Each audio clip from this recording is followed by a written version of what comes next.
Hi my dear friends, today we are dealing with human reproduction.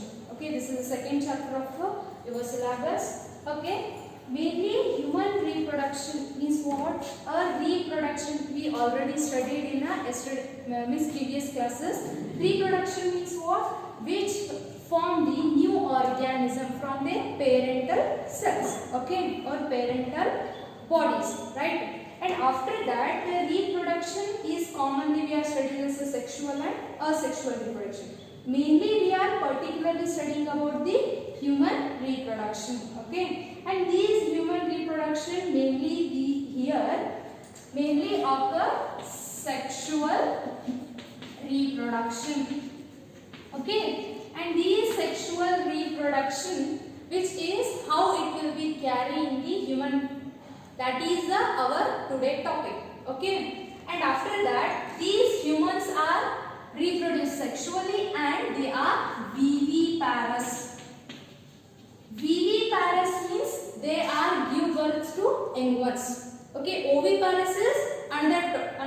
What is oviparous means which give the egg-laying animals. That is we call oviparous. But the humans are viviparous, which give birth to young ones. For example, humans, okay? And after that, the main reproduction includes what is the process involved in the total human reproduction. First one is gametogenesis. Gametogenesis is a process of formation of gametes. What? It is the formation of gametes. Gametogenesis means formation of gametes. The formation of gametes in the sense male gametes and female gametes. Okay. And after that, the formation of male and female gametes, these male and female gametes get fused to form what? Zygote. This process we called as fertilization. These all terms are we are studying in the first chapter, reproduction in organism. Okay, fertilization is nothing but fusion of male and female gametes which form zygote. And what is about implantation? These zygote which will develop. After that, it will be formed as a blastula or blastocytes. And these blastocytes which is fixed in the uterine wall. Uterine means which is a part of female reproductive organ, okay, which this is fixing of a uterine wall. This is we called as implantation, which is a fixing of these blastocytes in the uterine wall. That is we called as implantation.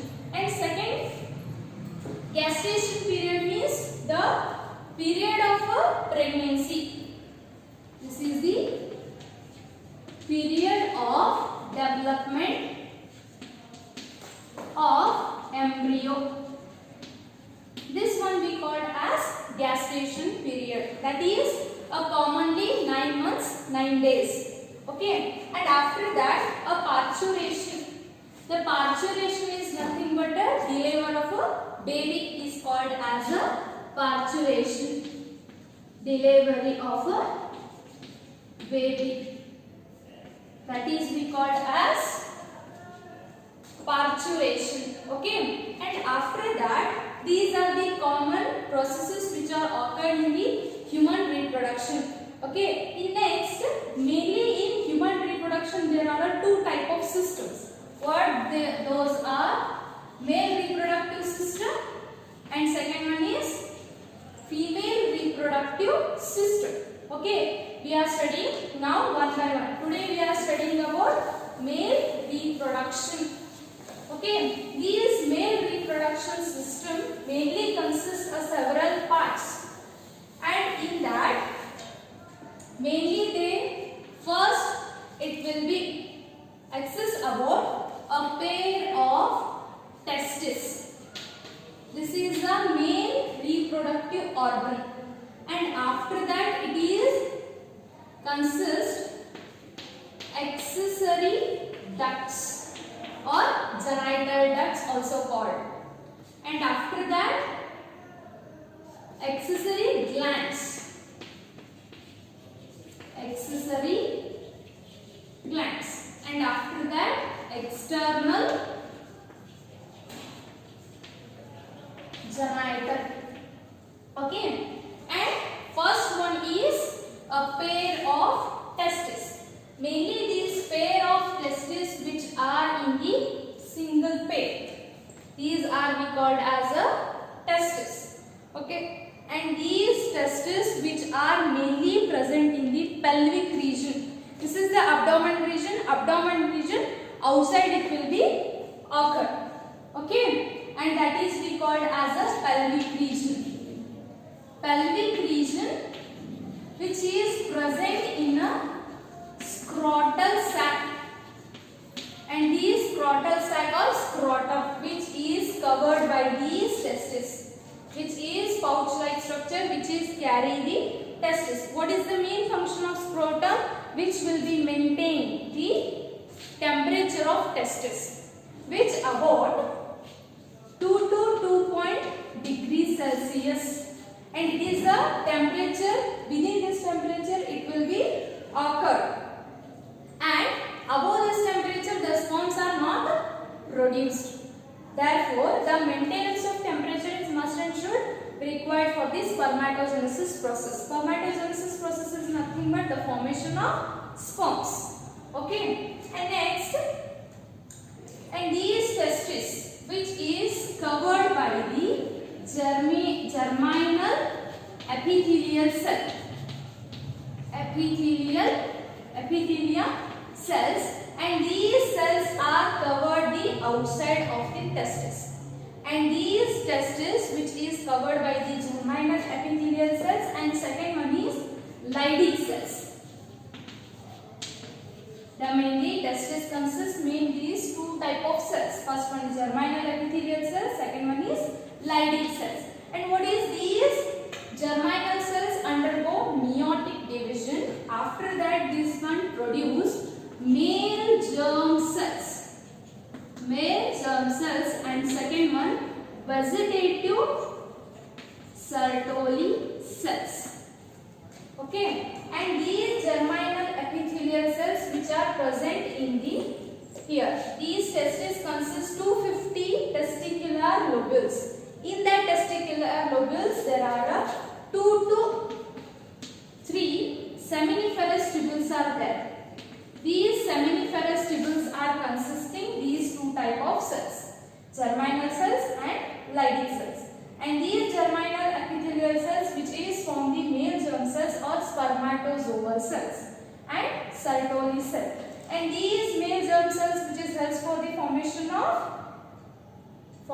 sperm. And these Sertoli cells which is nutritive in function, which is give the nutrition to the developing sperm. Okay. And these Leydig cells which are the consist the blood vessels. These anatomy which will be studied in the next class, but it is the overall topic we are studying now. Okay. And these Leydig cells main function which is form the male hormone, that is androgen or testosterone. Okay.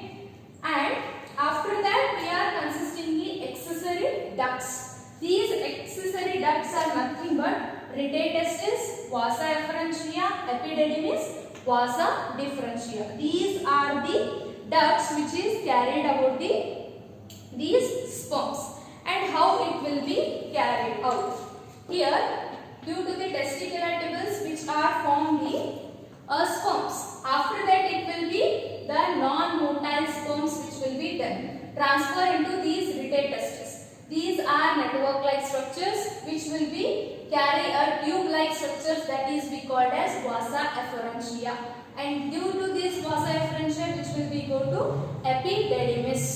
And these epididymis which are in a comma shape, and also here the sperms are fully developed or motile sperms are developed in the epididymis. After that, spermatozoal cells which is carried out by the tube or ascending motion, that is by the vasa differentia. And these vasa differentia which is connected by the urethral ejaculatory duct. This one we called as ejaculatory duct or urinogenital duct, which is carrying the sperm and urine both. Okay. After this will be carry the sperms, and after that which will be ejaculated by the urethral meatus. Okay. And after that it will be go to the genital tract. Okay. And after that it will be accessory glands. These accessory glands which are held for the secretion. Okay. Secretion of what? The semi-fluid of a secretion, that is we called as semen. These semen which is consisting the sperms and milky fluid. What is the main function of that milky fluid? Which is helps to nourish these semens. And these consist the fructose, calcium, and after that it will be consist some other enzymes. Okay. First one, what are those glands? First one is seminal vesicle. These seminal vesicle which consists the 70% of semens and 30% of sperms. Okay. And these seminal vesicles consist the semens, and these semens consist the fructose, calcium, and other enzymes. Okay. After this prostate gland which is helps in the ejaculation of the penis. Okay. And after that which will be present below the seminal vesicle tubules, and after that it is the bean shaped bulbourethral glands, and these bulbourethral glands which is present at the base of the external genital. Okay. And what is the main function of bulbourethral glands? Which is helps for the lubrication of the penis. Okay. And last one is not the least, external genital. External genital is or also called as a penis. And these penis which is abdominal, which is carried out the abdominal cavity and which is projected outside. Okay, it is a main reproductive part. Okay, these consist mainly these urinary bladder or urinary tract, which is consist the urethra. And these urethra which is common passage of sperms and urine. Okay. And these penis which is covered by a skin, that is we called as foreskin. These foreskin which is a help for the shrinkage of the penis at the relaxation period. Okay. Thank you. After that it will be continued in the next class.